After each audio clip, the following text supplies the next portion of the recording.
Salut à tous, bienvenue à l'Académie exponentielle. J'espère que vous êtes en pleine forme. Aujourd'hui, je vous ai convié pour une petite vidéo de mathématiques où nous allons chercher les polynômes qui vérifient une certaine équation, une équation polynomiale, et on a un ensemble de polynômes à déterminer. Alors si ça vous intéresse, eh bien installez-vous, on passe tout de suite sur notre tableau, après que vous m'ayez mis comme d'habitude un pouce en l'air, et si vous découvrez la chaîne, ou si vous ne vous êtes pas encore abonné, eh bien abonnez-vous, ça m'aidera à faire découvrir mon contenu à plus de monde, et ça m'encourage dans mon travail, et ça me fera plaisir. Voilà. Alors, à tout de suite sur notre tableau, on y va. Alors donc, nous avons l'équation polynomiale suivante. On veut déterminer l'ensemble des polynômes P qui sont dans C de x, tels que x plus 4 fois P de x est égal à x fois P de x plus 1. Alors c'est un exercice que j'ai découvert il y a peu et que j'ai résolu la semaine dernière, et je dois dire que une fois fini, ça paraît évident, mais c'est un exercice pour lequel j'ai dû réfléchir un petit peu. Alors, comment est-ce qu'on va résoudre cet exercice? Alors au départ, je m'étais lancé dans, je vais appeler mon polynôme P, je vais l'écrire sigma des AN x puissance n, etc. et puis développer. Évidemment, ça fait un développement beaucoup trop compliqué et ça ne donne rien. Ensuite, je me suis intéressé donc aux racines de P. Et c'est la bonne approche, c'est-à-dire quelles sont les racines possibles de P et comment est-ce qu'on va pouvoir le factoriser. On va considérer soit lambda une racine de P.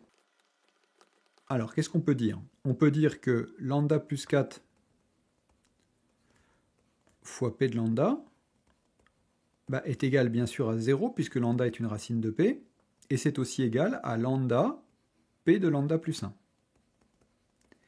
Et donc, on peut dire que soit lambda égale 0, soit lambda plus 1 racine de P. Maintenant, on peut le prendre dans l'autre sens. On peut dire que, alors, lambda moins 1, P de lambda moins 1 plus 1, ça fait bien sûr lambda moins 1 fois P de lambda, donc à nouveau ça fait 0. Et de l'autre côté, qu'est-ce que ça nous fait? Ça nous fait lambda moins 1 plus 4, P de lambda moins 1, c'est-à-dire lambda plus 3 fois P de lambda moins 1, qui doit donc être égal à 0. Ça veut dire à nouveau que soit lambda est égal à moins 3, soit lambda moins 1 est racine de P.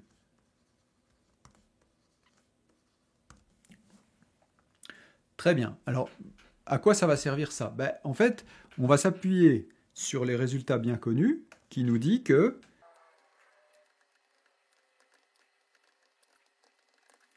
donc tout polynôme P de C de x est un polynôme scindé et il possède un nombre fini de racines. Et c'est là-dessus qu'on va s'appuyer pour raisonner. Pourquoi?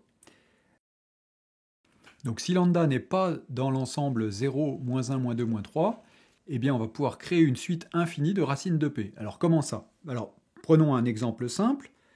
Si lambda n'appartient pas à R. Alors, quel que soit K, eh bien lambda plus K est différent de 0, bien sûr. Et donc, on est dans le premier cas, où donc, du coup, lambda plus K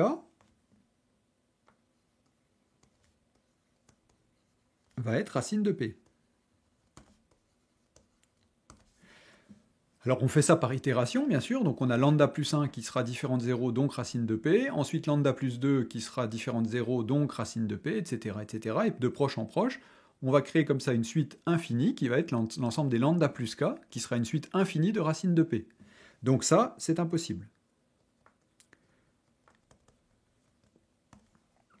Maintenant, si on prend lambda appartient à R,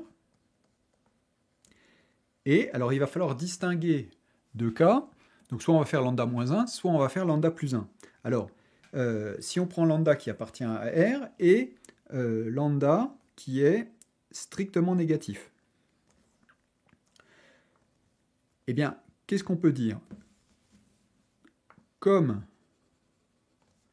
lambda n'appartient pas à moins 3, moins 2, moins 1, 0, alors lambda, donc ça veut dire que lambda moins 1, lambda moins 2, etc., lambda moins k, sera toujours différent de moins 3. Ben oui, parce que si je prends, si c'est pas un entier entre 0 et moins 3, forcément, ça va être un nombre à virgule, par exemple, un nombre décimal, ou un nombre fractionnaire, etc. Ou alors un nombre entier, mais qui sera plus petit que moins 3. En tout cas, en faisant lambda moins 1, lambda moins 2, lambda moins k, on ne tombera jamais sur moins 3. Et donc, ça veut dire que, pareil, la suite des lambda moins k est une suite de racine de p pour la même raison, puisque si lambda est une racine de p, alors soit lambda est égal à moins 3, ce qui ne sera jamais le cas ici, et donc lambda moins 1 est une racine de p. Et comme ça, on obtiendra que lambda moins 1 est une racine de p, lambda moins 2, etc., et lambda jusqu'à lambda moins k. Pour tout cas. Donc on crée comme ça une suite de racines de p, qui est une suite évidemment infinie, et donc à nouveau, c'est impossible. Et puis enfin, on va dire si lambda appartient à R et lambda strictement positif, eh bien, de nouveau, lambda plus 1, lambda plus 2, etc., lambda plus k, seront strictement positifs aussi, et donc différents de 0. Et donc, à nouveau, la suite des lambda plus k, dans ce cas-là, est une suite de racines de p. Et donc, qu'est-ce qu'on vient de prouver? On vient de prouver que si lambda n'appartient pas à l'ensemble 0, moins 1, moins 2, moins 3, eh bien, on va pouvoir créer une suite infinie de racines de p, et donc c'est impossible. Ça veut donc dire que les racines de p sont comprises entre 0, moins 1, moins 2, moins 3. Très bien. Alors, tiens, on va changer de page. Donc, qu'est-ce qu'on a prouvé? On a prouvé que les racines de p appartiennent à l'ensemble moins 1, moins 2, moins 3 et 0. Et donc, du coup, on va pouvoir écrire p de x sous la forme de un nombre complexe alpha, donc alpha appartient à C, a priori, fois x-3, on va dire à la puissance alpha 3, alors x-3, non pas x-3, x plus 3, fois x plus 2 à la puissance alpha 2, fois x plus 1 à la puissance alpha 1, fois x à la puissance alpha 0. Alors éventuellement, un des alpha i peut être nul, mais en tout cas, ça sera forcément sous cette forme-là, puisque les racines sont dans l'ensemble moins 1, moins 2, moins 3, 0. Ok. Alors maintenant, si on remplace ça dans notre équation, qu'est-ce qu'on obtient? On obtient que x plus 4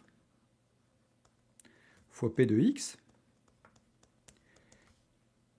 est égal à alpha x plus 4 facteur de x plus 3 à la puissance alpha 3, facteur de x plus 2 à la puissance alpha 2, facteur de x plus 1 à la puissance alpha 1, facteur de x à la puissance alpha 0. Et puis, x fois p de x plus 1, qu'est-ce que ça donne? Ça donne toujours donc alpha x, et puis p de x plus 1, donc ça va être x plus 3 plus 1, c'est-à-dire x plus 4 à la puissance alpha 3, facteur de x plus 1 plus 2, c'est-à-dire x plus 3 à la puissance alpha 2, facteur de x plus 1 plus 1, donc x plus 2 à la puissance alpha 1, et x plus 1 à la puissance alpha 0. Maintenant, on a donc l'égalité entre ces deux choses-là. Ces deux choses-là sont égales. Et donc on a deux polynômes égaux dont on a la factorisation. Or, on sait que la factorisation d'un polynôme est unique à l'ordre éventuellement des termes près, mais que la factorisation est unique. Donc, ça veut dire que on a donc alpha égale alpha, ça c'est pas un problème. Donc ici on a x puissance 1 donc, et ici x puissance alpha 0. Et donc ça veut dire que x égale x puissance alpha 0 implique que alpha 0 est égal à 1. Et puis ensuite, de proche en proche, ici on a x plus 4 à la puissance alpha 3 et x plus 4. Donc,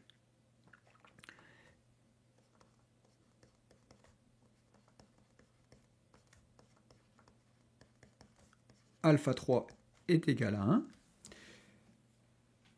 Et puis ensuite, eh bien, on va de proche en proche. Alors, on sait que alpha 0 est égal à 1. Ça veut dire qu'ici, on a x plus 1 à la puissance alpha 0, ici x plus 1 à la puissance alpha 1. Donc, x plus 1 à la puissance alpha 0 égale x plus 1 à la puissance alpha 1 nous donne que, comme alpha 0 est égal à 1, nous donne que alpha 1 est égal à 1. Et puis, on fait la même chose avec ici x plus 2 à la puissance alpha 1, x plus 2 à la puissance alpha 2. Donc alpha 1 qui vaut maintenant 1, qui est égal à x plus 2 à la puissance alpha 2, ce qui nous montre que alpha 2 est égal à 1. Et donc on obtient que tous les alpha i doivent être égaux à 1, et que donc notre polynôme s'écrit p de x est égal à alpha, facteur de x, x plus 1, x plus 2, x plus 3. Et donc l'ensemble des polynômes P, c'est l'ensemble de ces polynômes-là, donc alpha x, x plus 1, x plus 2, x plus 3, avec alpha qui appartient à C, puisque les polynômes sont dans C de x, quelconque.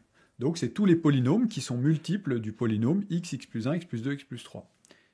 Donc voilà comment on détermine l'ensemble des polynômes qui vérifient cette équation. Alors, c'est pas si compliqué que ça en fait, c'est assez simple une fois qu'on a compris le principe, mais il m'a fallu du temps pour comprendre bien comment bien s'y prendre pour comprendre en particulier que les exposants doivent être tous égaux à 1 et s'y prendre dans le bon sens. Donc ça c'est le genre d'exercices qui sont faciles à faire quand on l'a déjà vu et quand on sait faire, mais qui sont vraiment pas évidents quand on les aborde de front et qu'on n'a pas encore d'idée sur la question. Donc c'est pour ça que je voulais vous présenter ça. Pour que vous l'ayez vu vous aussi si jamais vous tombez sur quelque chose comme ça. Donc voilà pourquoi je vous ai présenté ça aujourd'hui, j'espère que ça vous a plu. En tout cas, je vous remercie de m'avoir suivi jusque-là, et puis on se retrouve très bientôt pour une nouvelle vidéo de maths sur l'Académie exponentielle. Alors à très bientôt, les pouces, les abonnements, merci à tous, et portez-vous bien, bonne semaine, salut!